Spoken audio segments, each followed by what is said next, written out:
Buenos días, bienvenidos a una nueva edición de vídeos online del editor de Revista Española de Cardiología.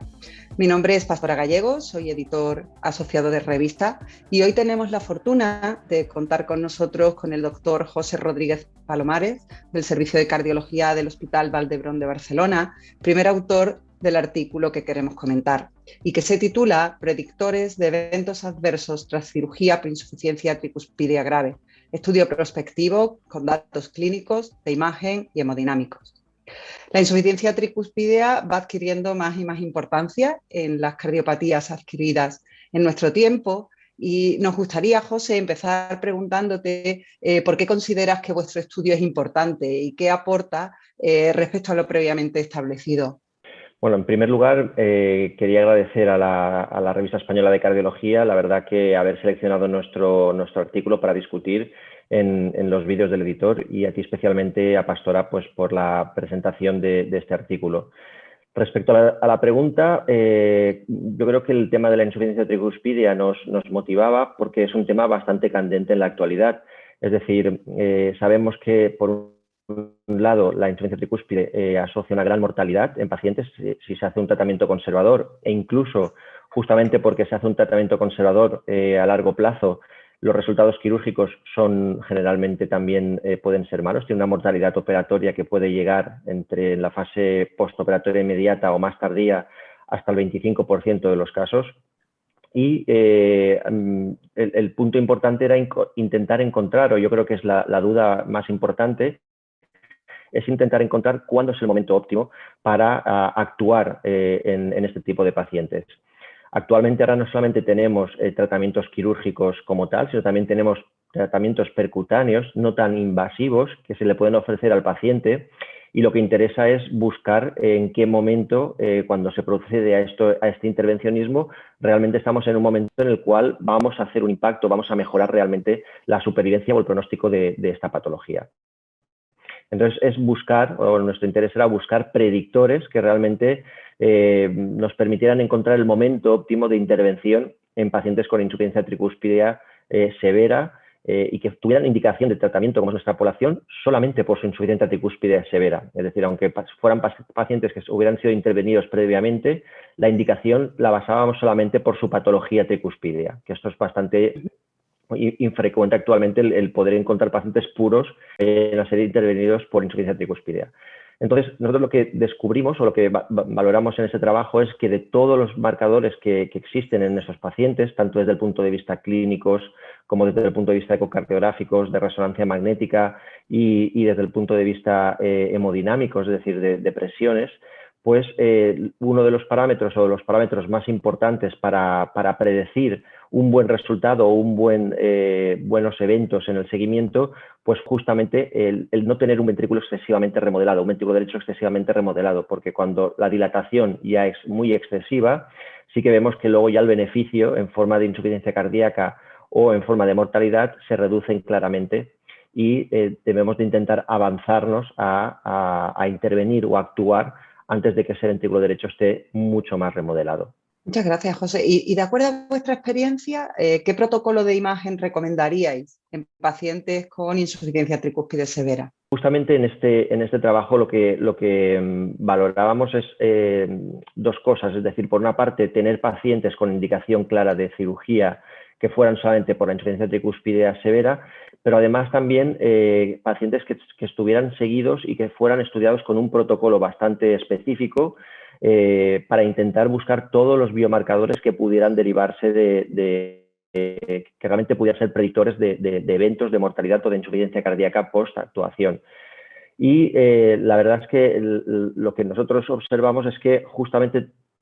aunque el parámetro más importante o más predictor realmente sea el remodelado ventricular derecho, es decir, que no el volumen telediastólico del ventrículo derecho indexado, dada la complejidad de estos pacientes, pues nosotros recomendamos que debemos de estudiarlos de forma bastante completa. Y para ello la recomendación es que todos estos pacientes deben de ir con un estudio ecocardiográfico que nos permita una valoración biventricular, pero sobre todo una buena estimación a nivel valvular, es decir, que nos permita cuantificar bien la severidad de las diferentes valvulopatías,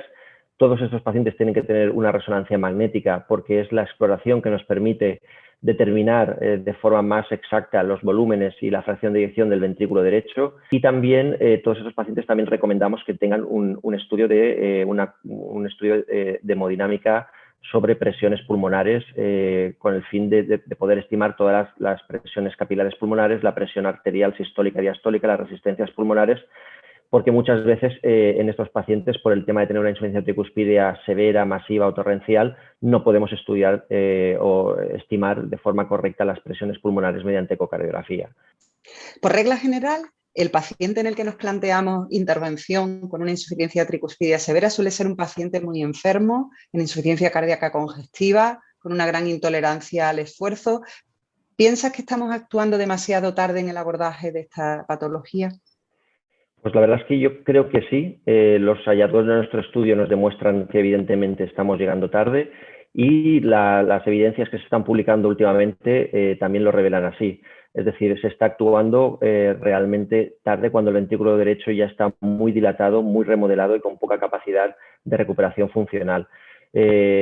Como tú sabes perfectamente que eres experta también en cardiopatías congénitas y en patología del ventrículo derecho, es bien conocido que generalmente los cambios de alteración de la función ventricular derecha, es decir, el volumen ventricular y la disfunción ventricular derecha,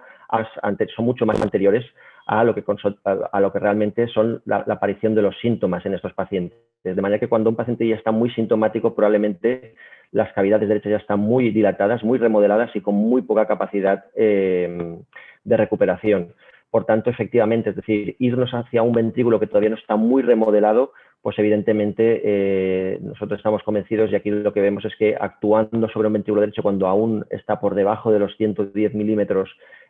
por metro cuadrado, realmente es cuando obtenemos mejor beneficio de cara a mortalidad o ingresos por insuficiencia cardíaca en el seguimiento. Es decir, tenemos que adelantarnos a evitar actuar cuando este ventrículo derecho ya está muy, muy remodelado si queremos obtener un beneficio para que ese paciente mejore su pronóstico en el futuro. Y es cierto que el ventrículo derecho en muchas ocasiones es difícil de valorar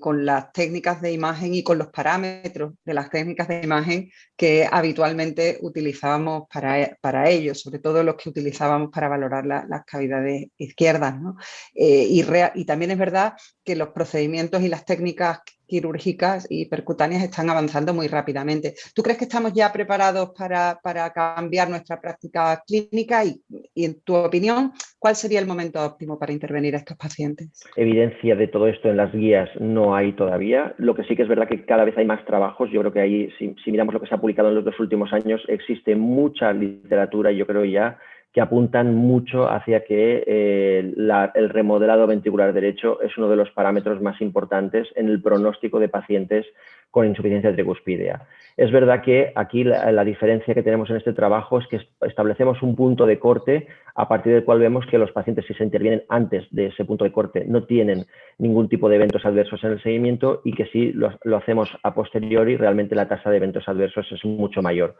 Con lo cual yo creo que faltarán estudios más importantes, evidentemente, que corroboren que realmente este punto de corte